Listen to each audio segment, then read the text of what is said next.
This week in game news. Hey, Nintendo celebrates Mario a little bit. Uh-huh. Yeah. Celebrates Mario with the Mario Direct announcing Super Mario 3D All-Stars.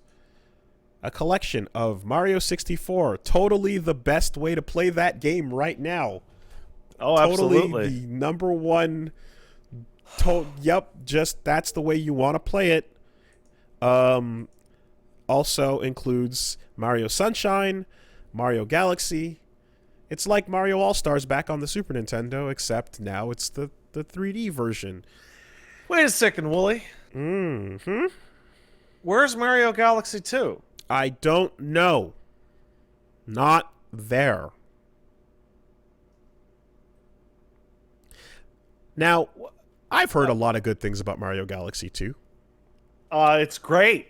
I've heard a lot of really good things about Mario Galaxy 2. I've heard some people even going as far as to say that it's their favorite Mario game. It's probably my favorite Mario game. There you go. I didn't play it, but considering how much I loved Galaxy 1, I don't see that as a stretch because Galaxy is my favorite Mario game. So, yeah, I believe it. Now, it didn't show up on that list. Why not? Who knows? Maybe they want to sell it later. Maybe they want to sell it after the timed the timed purchase window has expired. Because for some reason, alongside this announcement came the news that it will launch on September 18th and be available until March 2021. And it's like, what the fuck are you doing? Why? What is this? What is this fake, scarce economy you're trying to create? This rush to a purchase here with the what like why are you treating digital as this weird shelf thing? It's a file. People want to download it. They'll give you money for it. It's older games being reported.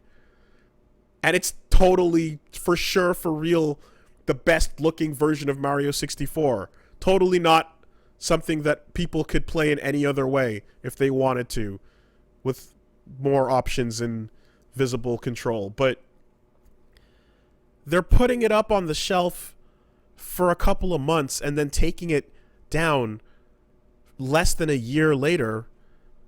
I don't fucking understand what Nintendo... Like, why? Why is Nintendo still like this? I thought they were ironing out these kinks. So, I'd like to add two pieces of information to this. One of which is that by digging around on the 35th anniversary Mario website, it's been discovered that they left some old text in there that this shit was in fact delayed by like 5 or 6 months. This shit was... Remember how early this leaked? This leaked like over a year ago. Sure. It was supposed to... We were supposed to be hearing about this and being talking about it coming out in like 6 months ago. Which would have made more sense because then it would have been like March to March. And it would have been almost for the whole year of the 35th anniversary, right? Second is that pre-orders for this thing are going for like $260 to $300 for scalpers, because by making any limited physical item, you are just handing scalpers money instead of yourself. That's where I was going to go next. It's Nintendo apparently loves the secondary market that comes out to fucking haunt these situations. It's an absolute dream. It's an absolute dream for them to see a game like this with a fucking expiration date on it. It is so baffling. Nintendo keeps doing this with every, like, oh, it'll be really limited. You'll have to really try hard to get it. It's like, no, I won't get it at all. I'll have to pay a scalper. This is the kind of thing that you create. You literally create this market out of nothing. They learned nothing from the amiibos. They learned nothing. It's amiibos. It's Metroid Prime trilogy. It's, just like, and it's based on a simple thought, clearly, which is, end of fiscal year.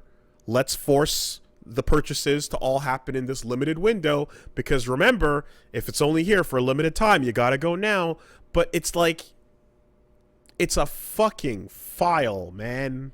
You're actually just making it so that most of the money from this will not go to you. For the It physical will go copies. to jackasses. At the very least, most certainly. Yeah. Yeah, it's so dumb. Also, like, if you do happen to be someone that has physicals because you don't want to have to commit storage space, then, well, fuck you, Although I suppose you can just archive it and download it later, but they're creating a situation in which, so there's a lot of complex emotions, there's a lot of complex legalese or whatever around the issue of emulators, right? Particularly with Nintendo. Yep. However, they're creating a situation in which I believe the average person will feel morally justified pirating these games, because they'll go, we're selling it for a limited time, and you go, cool, I got a Switch for my birthday. I would love to play Mario 64. That seems like a classic, right? And my birthday's in April. So can I go down and get a copy of Mario 3D All-Star or whatever the fuck it's called? And Nintendo goes, no, eat shit, you bitch. You missed the window.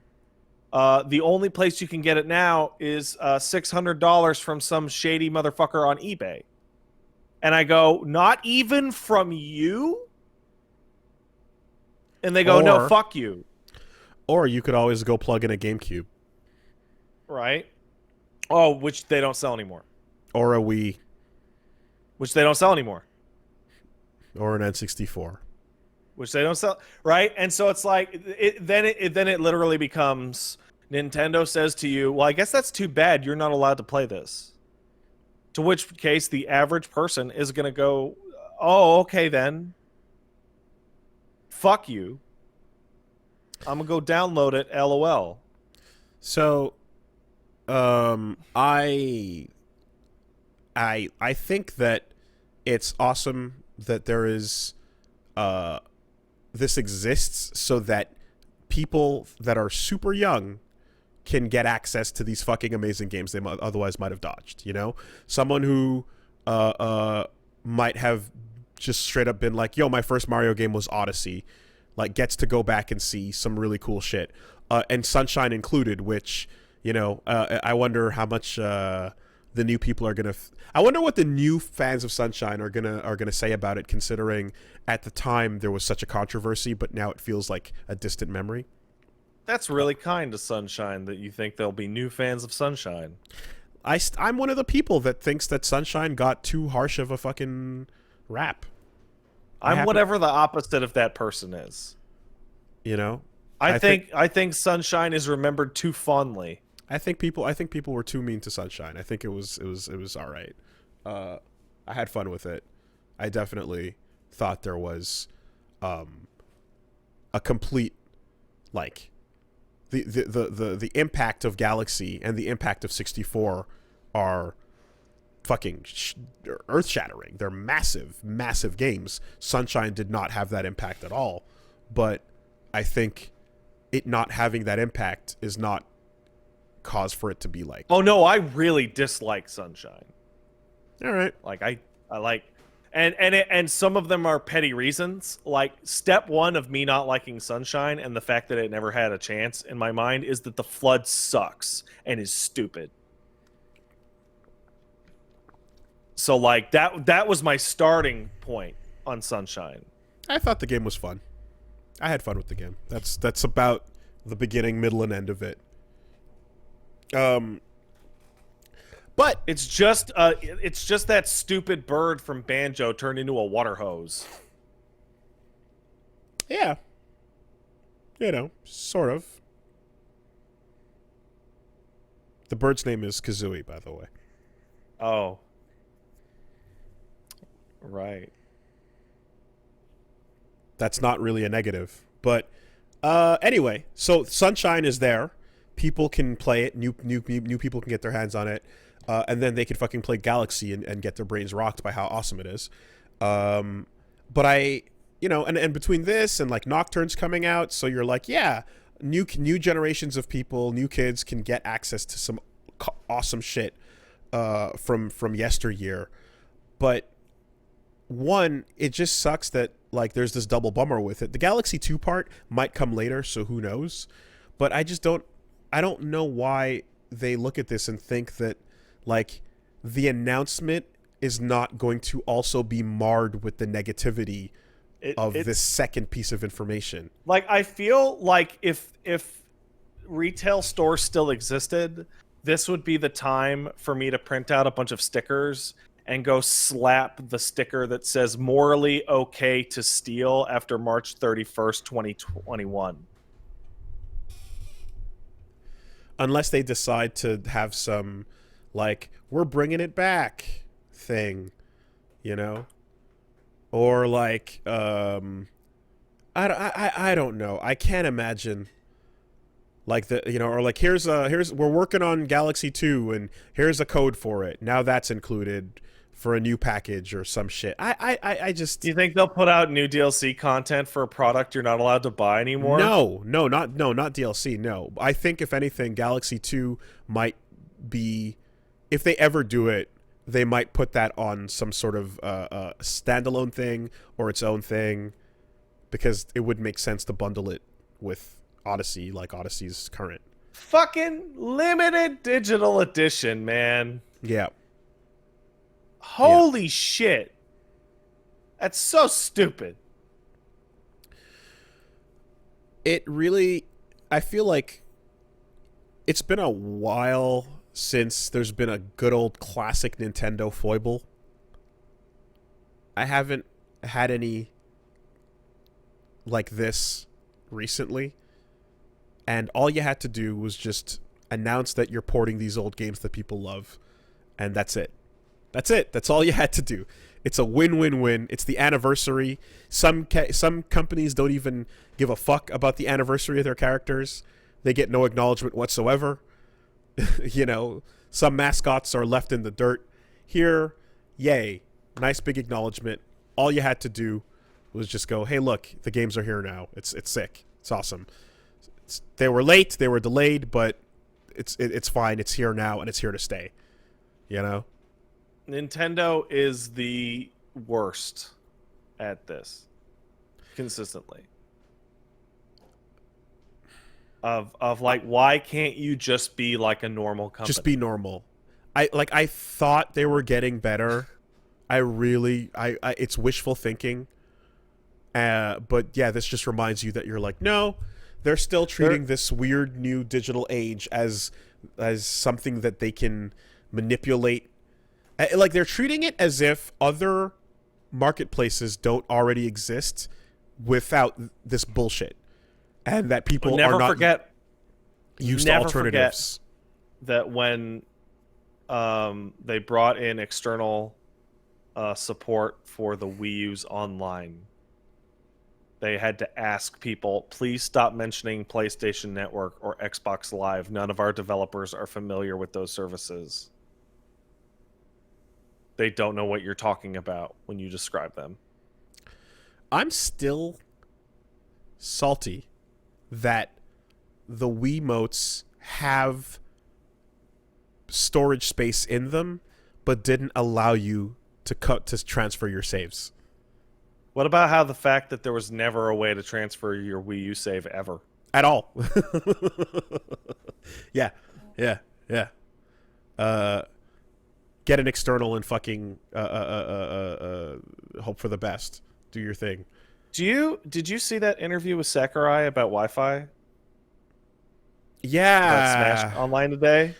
I mean, it's okay, like, it's that's adorable. It's a different docket, but like, sure. Is it?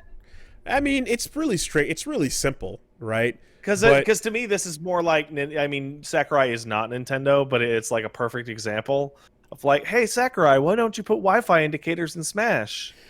Because if we do that, then people will know when other players are on Wi-Fi, and we don't want to do that. And They could decline the match. God bless. But Keats is like, yeah, that's the point. Wait, what do you mean Keats is like? Everyone is like. Yeah. I'm just saying. But then and then followed that up with the description is of like, do you think that it's like why do you think Wi-Fi indicators exist in current games? Is it because developers of these video games know something about the way these connections work, and that there is a difference between one type and another that can affect the performance of matchmaking? Or B, LOL, nah, I got the good Wi-Fi though. They don't know what they're talking about. I bought the good Wi-Fi.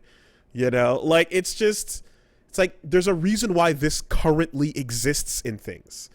Right? It's just behind the times everywhere else. And then, we got to watch as the Wi-Fi Smash Warrior collective came out in fucking droves to just go to war with Sajam over the discussion about rollback, and Sakurai saying that they could have done it, but they didn't do it, and that implementation difficulty was too high, or whatever. And it's like, well, that's upsetting. Well, we heard. Now here's the thing, right? This is where it's great because he's not wrong, because we've confirmed this with Fizzy, the guy who literally put Smash rollback in to Melee. Yeah. He did it himself, right? We talked to him and he explained. He's like, yes, singles is one thing. Doubles, four-way would be another. But it'd be hard. But it can be done, and it was done by fucking Icons, the Project M people's game that came and went. And it was PlayStation All-Stars Battle PlayStation Royale. Fucking All-Stars Battle Royale had it. So, yes, it's not easy, but it was done by inferior Smash clones and a guy with a couple of weeks on his hands. You're Nintendo. This is one of your flagship titles. Sells like 20, 30 million copies. It's a game Easy, for free that is released to a console that by default forces you into a Wi-Fi connection. You can't get wired without going a roundabout way to do so. Everyone in this game could benefit the most from a good networking fucking netcode, excuse me. But yeah, no, just nonsense. And people who are just like completely uninformed about everything, but very opinionated because, hey, feeling right and feeling wrong are the exact same thing. Just show up to, basically go, fuck you elitists. I got the good Wi-Fi. Nintendo's fine. Sakurai's right. I agree with him. The netcode should stay bad. And you're like, what can you do except like, just, It's so tiring to see competent professionals look into a camera and go, but it's really hard. As like, while you're watching amateurs achieve it in their spare time. Because then, but it's really hard turns into, I don't wanna. Yeah. I hope that what we're seeing here is, again, just the last resistance of the fact that, like, we've already made it this way and this is what we're committed to, and we're not going to go back and build it from scratch. And whatever, I hope that this loudness is going to affect everything being worked on from here forward.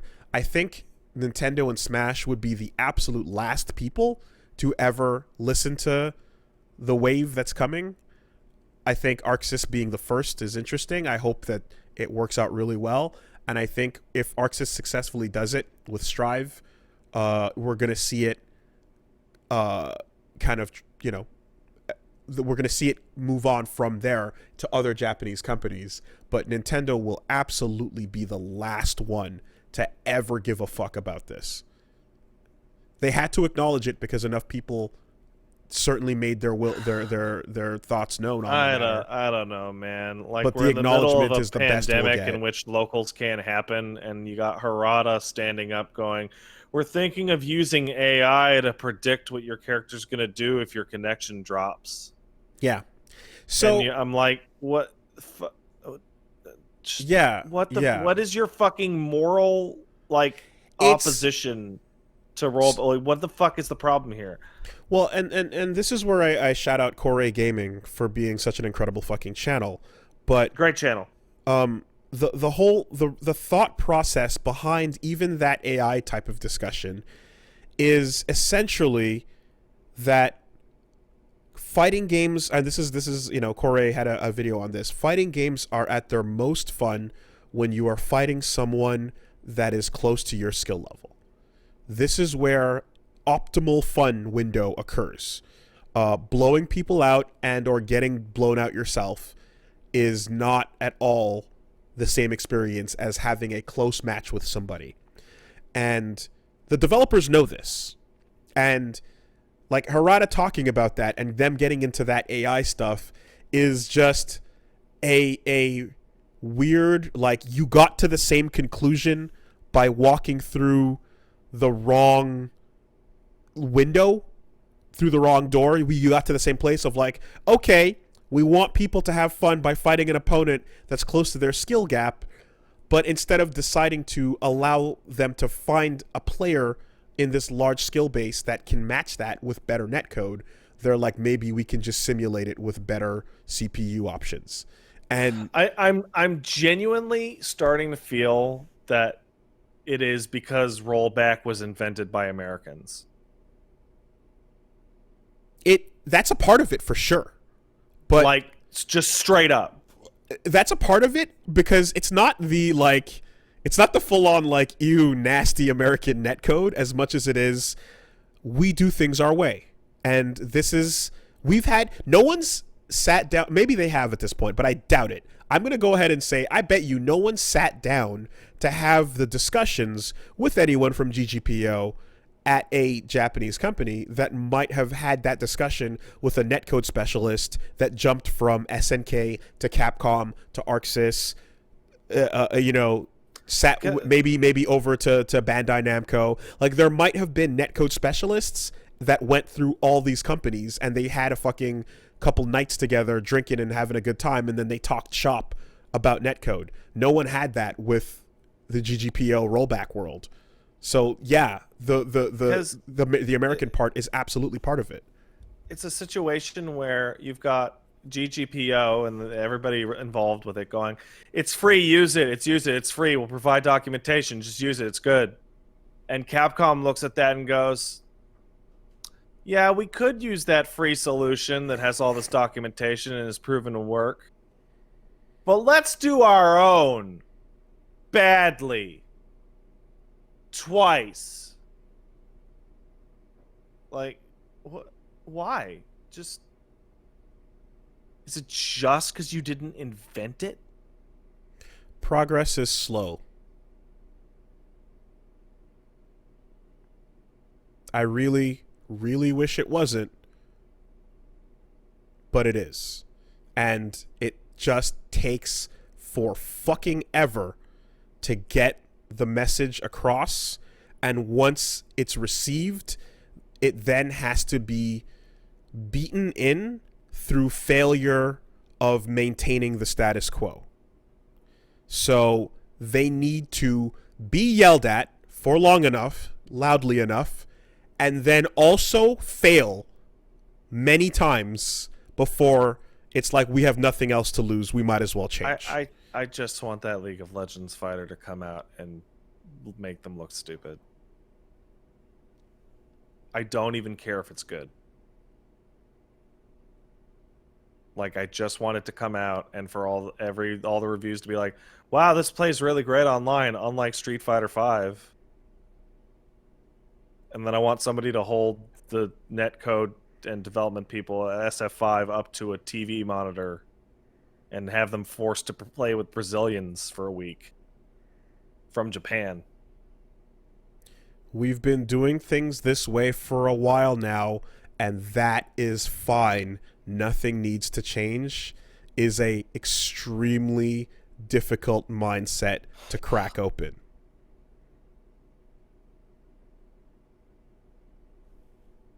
It's just the way it is. Boo. All right. Well,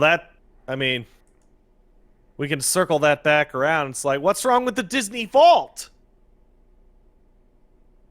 It worked for Disney, right, guys?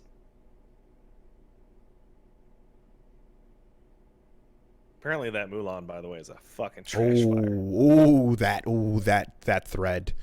Ooh, that thread.